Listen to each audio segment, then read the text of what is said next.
Hello and welcome to Edukemy's YouTube channel. My name is Harsh Singh, and in this video we shall discuss the featured news for the date 13 September 2021.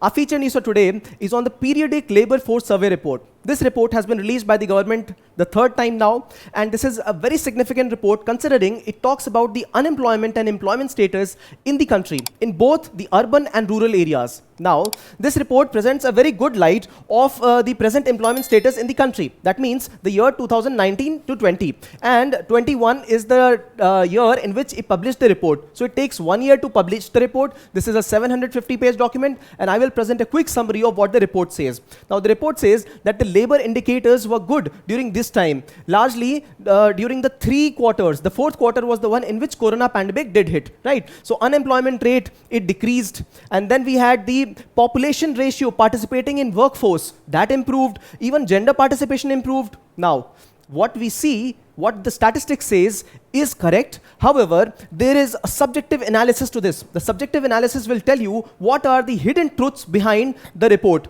Before we get into the details of the report, I would like to quickly share what is the age bracket in which this report, this survey is done. So 16 to 64, this is the age group which constitutes the labor force for the country. Before this and after this are the people dependent on the labor force. Now, the key indicator is labor force participation rate. There are people who are employed, there are people who are unemployed and looking for a job. Those are the people who form the labor force, right? People looking for a job also form the labor force. However, people who are employable age, but they are not looking for a job, they are studying, they are housewives, they will not be included in the labor force. So this is labor force.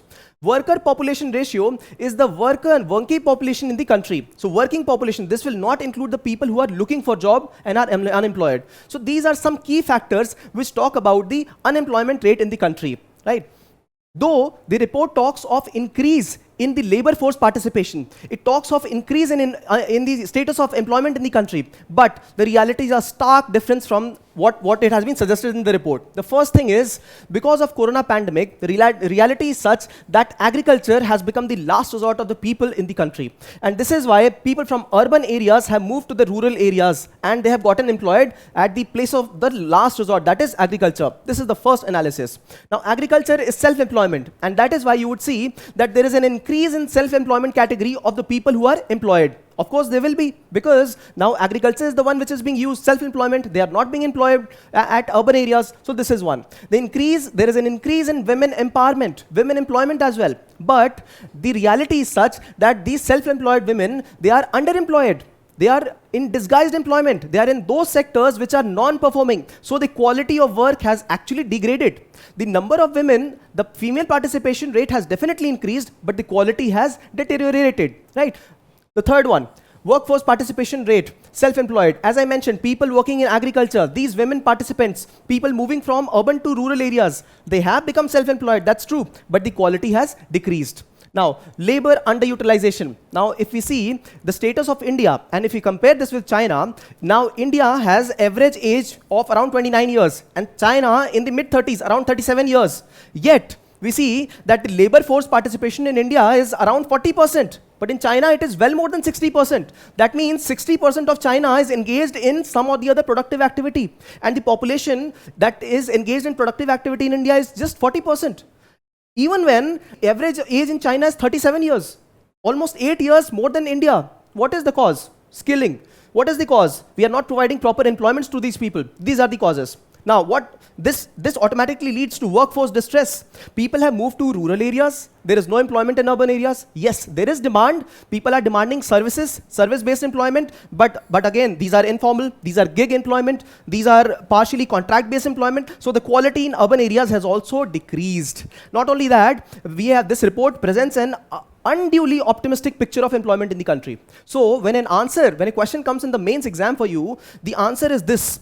The report, though speaks of increase in employment status, yes. It speaks of women participation also, yes, I do agree. But the statistics is far different than the subjective analysis. This presents an unduly optimistic picture of the report. So this is it. And dependency ratio. Now see, the population 16 to 64 are the people who are participating in the workforce. People greater than 64 age and less than 16 age, they are dependent on this population. In times to come, the people in this bracket will increase because of longevity in the country. Longevity and because of increasing age. So demographic dividend for the country is just a small time frame in which this population needs to be utilized, but it is not getting effectively utilized right now. One important aspect of this report is that this report gives undue advantage to the analysis in urban areas. The recall period in rural areas is for 365 days. So the survey is carried out once in 365 days for this period. It does not carry out weekly survey of the person if that person was employed in particular week and unemployed in particular week. So when we analyze the data for 365-day period, we naturally will tend to say that the person was employed in the rural areas. So this is another major loophole in the report. Now, if you have understood the context in which this report was presented, so this report is an important parameter to judge the employment status and unemployment status in the country. If you have understood those parameters under which these limitations have to be understood, then all I would like you to take is 30 seconds to understand the various dimensions, the objective analysis of this report and the subjective truth behind this report. And after that, you can attempt this question. The question says, discuss the results of periodic labor force survey report on the basis of key indicators. What do the results of the survey reflect about the labor force of the economy? If you like this video, if you like our effort, do share some love on us through likes, comments and shares. If you subscribe to the channel, you will receive timely updates. Thanks for watching.